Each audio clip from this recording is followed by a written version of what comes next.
Assalamualaikum warahmatullahi wabarakatuh.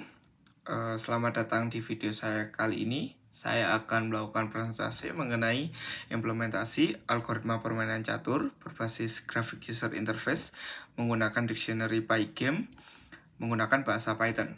Sebelum kita masuk ke materi, izinkan saya untuk memperkenalkan orang-orang di balik proyek ini.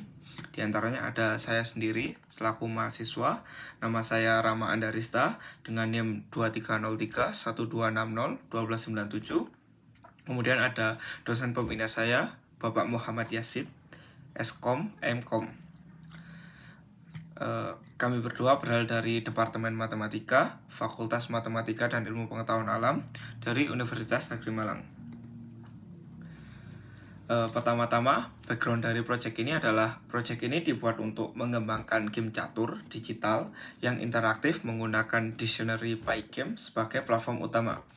Tujuan utama adalah untuk menciptakan pengalaman bermain catur yang realistis dan mudah untuk diakses, serta memberikan pelatihan kognitif melalui permainan yang melibatkan strategi, logika, dan pengambilan keputusan. Dengan memanfaatkan teknologi digital, proyek ini bertujuan untuk memudahkan pemain dalam berlatih catur kapan saja dan di mana saja, terutama bagi mereka yang sudah mendekati ranah profesional. Bermain catur yang sering itu dapat meningkatkan kemampuan mereka, dan untuk bermain catur secara sering dan membawa catur fisik menurut saya itu akan sedikit merepotkan. Jadi dengan adanya program ini, mereka mungkin dapat sedikit termudahkan karena program ini dapat diakses kapan saja dan di mana saja, karena program ini juga dapat dijalankan secara offline. Kemudian program ini diharapkan dapat mendukung perkembangan keterampilan intelektual yang dapat diterapkan dalam berbagai konteks kehidupan. Beberapa objektif dari program ini diantara adalah untuk merancang antarmuka pengguna yang interaktif, intuitif, dan responsif untuk mendukung pengalaman bermain yang nyaman. Selain itu, proyek ini juga bertujuan untuk mengembangkan permainan catur berbasis Graphic User Interface menggunakan Pygame yang berjalan sesuai dengan aturan permainan catur standar. Terakhir, proyek ini bertujuan untuk menerapkan sistem manajemen giliran otomatis antar dua pemain agar permainan dapat berjalan secara struktur dan tidak ada pemain yang mengalami tabrakan giliran. Flowchart dari program ini seperti flowchart pada umumnya. Kita akan memulai program di sini, kita lakukan start, kemudian kita deklarasikan dengan kita mengimport Pygame untuk membuka banyak akses atau banyak option-option di dictionary Pygame ini. Kemudian setelah kita import Pygame, kita dapat mendeklarasikan dengan cara mengimport variabel dan image. Jadi kenapa kita di sini import variabel and image? Jadi agar permainan catur kita terlihat seperti permainan catur pada umumnya, kita akan mengimport gambar dari permainan catur yang sudah ada, atau seperti kayak gambar kuda, suatu kuda dalam permainan catur yang asli kita import di sini agar kuda di program kita memang terlihat seperti kuda pada catur di umumnya. Kemudian kita deklarasikan churn value, yaitu manajemen giliran yang tadi, agar tidak ada pemain yang mengalami tabrakan giliran.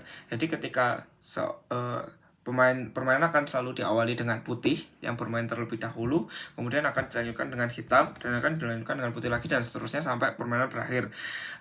Fungsi dari variabel ini adalah tidak untuk mencegah suatu kejadian dengan contoh putih bermain, kemudian putih bermain lagi. Dengan adanya variabel ini, hal ini tidak akan mungkin terjadi. Kemudian kita akan membuat fungsi untuk menggambar papan, tentunya agar kita dapat melihat papan dalam permainan kita. Kemudian setelah kita membuat fungsi dalam menggambar papan, seperti papan standar pada umumnya, kita akan menggambar bidak-bidaknya. Jadi gambar yang sudah kita import tadi itu kita convert ukurannya agar sesuai dengan papan yang sudah kita buat tadi. Kemudian setelah kita buat bidak-bidaknya, maka kita akan buat tiap bidak ini memiliki langkah yang unik atau sesuai pada aslinya. Jadi kuda itu berjalan L, benteng berjalan naik dan samping, kemudian tidak ada bidak yang tidak berjalan seperti semestinya.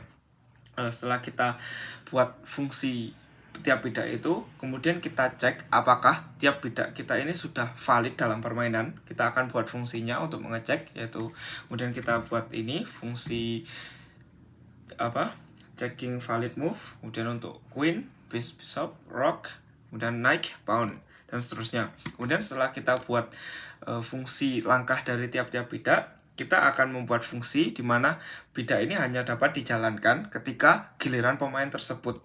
Misal bidak dari benteng putih hanya dapat dijalankan hanya ketika jalan dari benteng putih tersebut terbuka atau dan ini adalah gantian adalah waktu bermainnya pihak putih. Jadi pihak putih tidak akan bisa bergerak jika ini bukan waktu bermainnya pihak putih.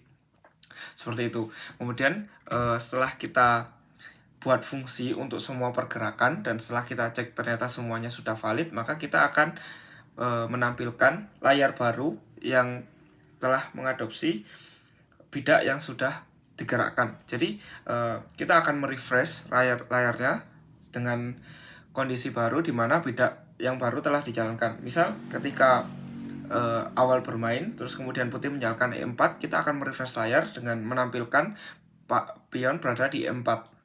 Hal ini kita lakukan agar permainan dapat dijalankan secara smooth. Nah, kemudian setelah kita menggambar layar baru atau kita merefresh layar tadi, maka permainan akan terus dijalankan sampai suatu saat ada kondisi di mana raja mengalami skak.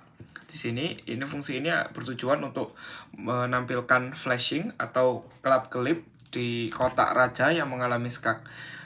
Fungsi ini bertujuan untuk memudahkan pemain akan mengetahui kondisi mereka dalam permainan.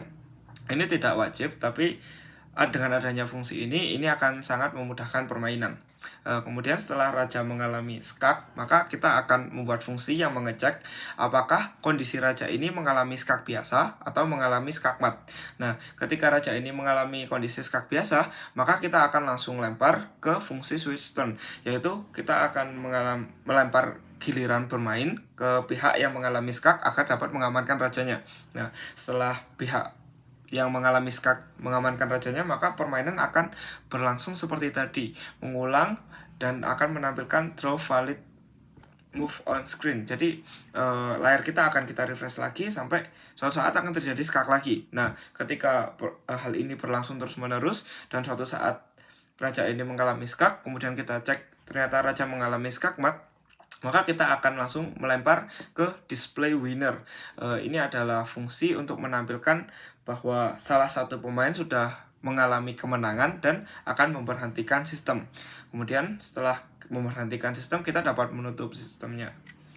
Seperti itu. Kemudian algoritma singkat dari permainan ini algoritma singkat dari program ini adalah kita memulai program, kemudian kita import pygame, kita inisiasi giliran, kita render bidak dan papan, kemudian kita cek langkah valid, kita tampilkan langkah yang valid, kita cek kondisi skak, kemudian ketika skak sudah memenuhi skak mat, maka kita akan menampilkan pemenang. Setelah kita tampilkan pemenang, kita dapat menutup program atau menjalankan program baru. Nah, kemudian query atau code dari program ini adalah seperti ini. Jadi di awal-awal kita melakukan import terhadap pygame, kemudian kita inisiasi pygame-nya, kita tentukan lebar dan panjang dari display yang akan kita buat program ini seperti ini. Kemudian kita set mode, kita set caption, kita atur font dalam program ini, kita atur ukurannya. Nah, kemudian kita atur posisi bidak. Nah, ini kita deklarasikan bidak seperti tadi. Kemudian kita atur posisinya, kita menggunakan titik koordinat. Nah, setelah kita deklarasikan white piece dan black piece, kemudian kita atur untuk manajemen gilirannya. Ini adalah manajemen giliran yang saya maksud tadi. Nah, setelah kita sudah atur manajemen giliran, maka kita akan mengimport gambar dan kita akan masukkan ke bidak, variabel-variabel bidak yang telah kita buat. Ini adalah variabel bidak, black queen, dan seterusnya kita ambil dari sini, saya ambil dari PC, dan seterusnya. Nah, kemudian ini adalah fungsi untuk menggambar papan. Jadi kita gambar papan seperti ini, kita tentukan kolom dan barisnya, dan seterusnya. Nah, kemudian kita gambar untuk tiap-tiap bidaknya seperti ini, kita tentukan lokasi bidaknya seperti ini. Kemudian ini adalah fungsi yang menentukan valid move. Nah, ini fungsi yang menentukan move. Ini khusus untuk raja, kemudian ini untuk ratu, bishop, dan seterusnya.